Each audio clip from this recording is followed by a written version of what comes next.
Cyclic photophosphorylation.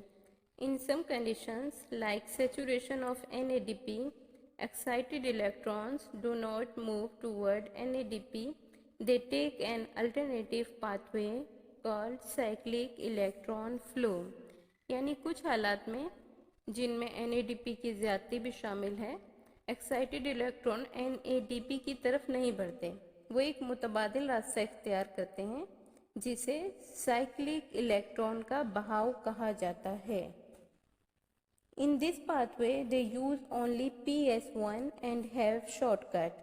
The electron from primary electron acceptor to ferredoxin and then to cytochrome complex ultimately come back to P700 chlorophyll A molecule.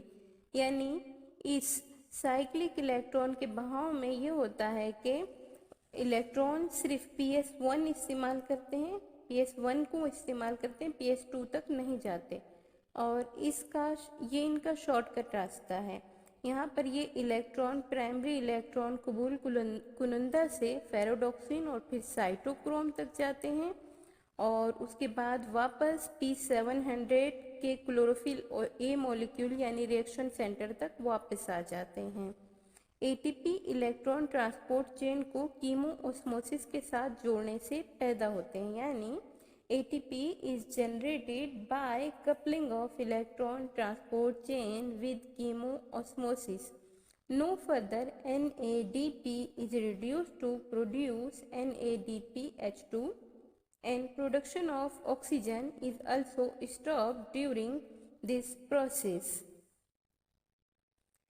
NADPH2 पैदा करने की ज़रूरत भी नहीं होती इसके अंदर, इसलिए NADP तक जाना इलेक्ट्रॉन का रुक जाता है और इस अमल के दौरान ऑक्सीजन की पैदावार भी रोक दी जाती है.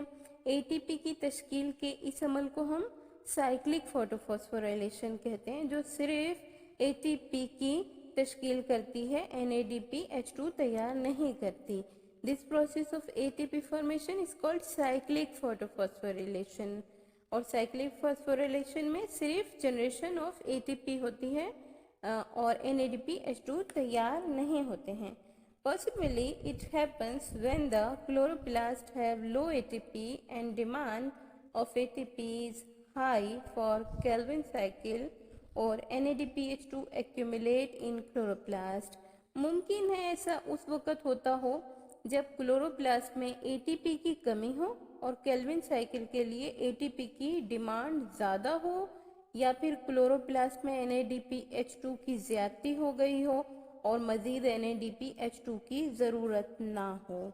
The rise in NADPH2 may stimulate a temporary shift from non-cyclic to cyclic electron flow until ATP supply meet the demand.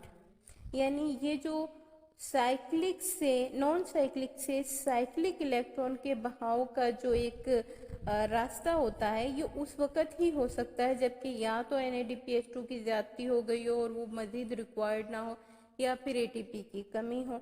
अब जब तक ATP की सप्लाई पूरी नहीं हो जाती तो इसी तरह साइक्लिक फॉस्फोराइलेशन चलेगी, फोटोफॉस्फोराइलेशन, और जब ये चीज़ बैलेंस हो जाएगी तो उसके बाद ये सिस्टम फिर से नॉन साइक्लिक फोटोफॉस्फोराइलेशन की तरफ मूव कर जाएगा.